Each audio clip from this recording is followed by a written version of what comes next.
Hello and welcome to another edition of Motor Cars Enthusiasts. On this particular program, we're going to do another edition of the Fat Bald Perspective. I'm going to give my perspective on what's going on with the Dodge Demon. Now, this thing was widely the most overhyped vehicle of 2017. I mean, FCA did an amazing job of trickling out little tiny bits of information over, a 3 or 4 month period, just trickling out stuff about this car, and had the entire internet, along with anywhere else on the planet, chatting about this particular machine. And it's kind of been an interesting piece. Only 3,300 built for the world, 300 going to Canada, 3,000 going to the United States. But there's been an interesting thing that's been going on over the past several months that I'm going to get into here in a bit. First off, if you don't know what the Dodge Demon is, you've definitely been living under a rock. This is basically, FCA's way of really elongating the situation that is the Dodge Challenger, that it was already supposed to be gone for, 4 or 5 years now.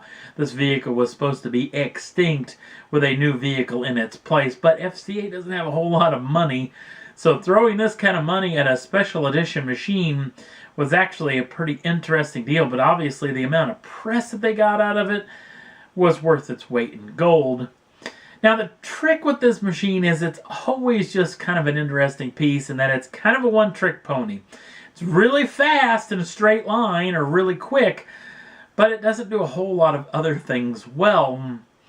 Now, the trick of this deal is it was something that was a lot of hype over this vehicle, that being the fact that it does wheel stands, the fact that the 0 to 60 number is impressively low, and the horsepower numbers were very good. The trick of this deal is these all should have had asterisks beside them. If you've heard me talk about this machine, I've barked about this on several different occasions.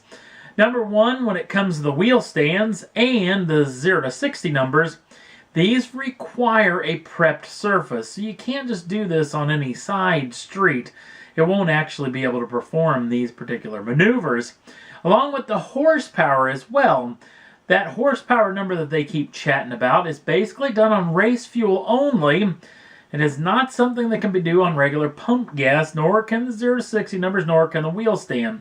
You're also going to need somewhat of what drag racers call mine shaft conditions, meaning it has to be relatively cool with no sunshine on the particular racing facility. Basically, if you could do this at night, it would be the perfect opportunity. And a very well prepped surface has to be done for this situation as well.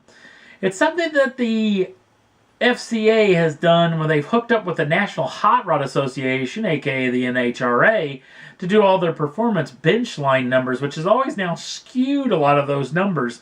I remember the first time getting to see some of these skewed numbers when the SRT Dodge Durango actually made its debut. A vehicle that is 500 pounds heavier than its compadre, the Jeep Grand Cherokee SRT, that both vehicles had the same chassis, the same engine, the same transmission, the same everything.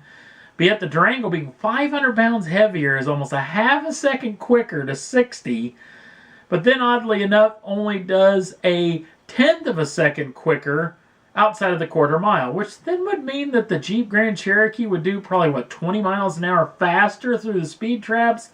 Yeah, that doesn't make a whole lot of sense. And what it all comes down to is that they benchmark the Jeep Grand Cherokee on a non-prep surface and the Dodge Durango SRT on a prep surface, which means you can just throw down the power.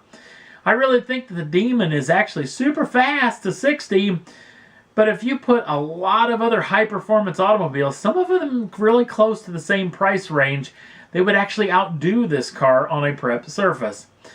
That being said, all the bitching aside about this particular machine, it is still somewhat of a unicorn and something very, very special.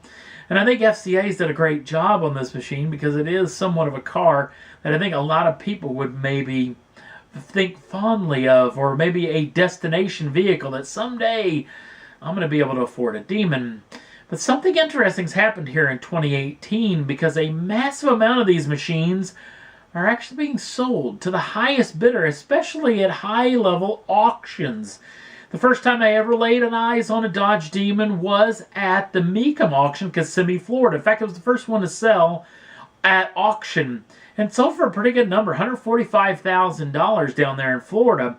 But then fast forward to the Scottsdale, Arizona Barrett-Jackson auction, where a pair of Demons crossed the block. Then you fast forward again to the Palm Beach, Florida Barrett-Jackson auction, where another pair of Demons actually crossed the block. Then you come up to the Mecum auction in Houston, Texas. Two more Demons, including the one that brought the most amount of money of any Demon that's been sold as of yet, at $155,000.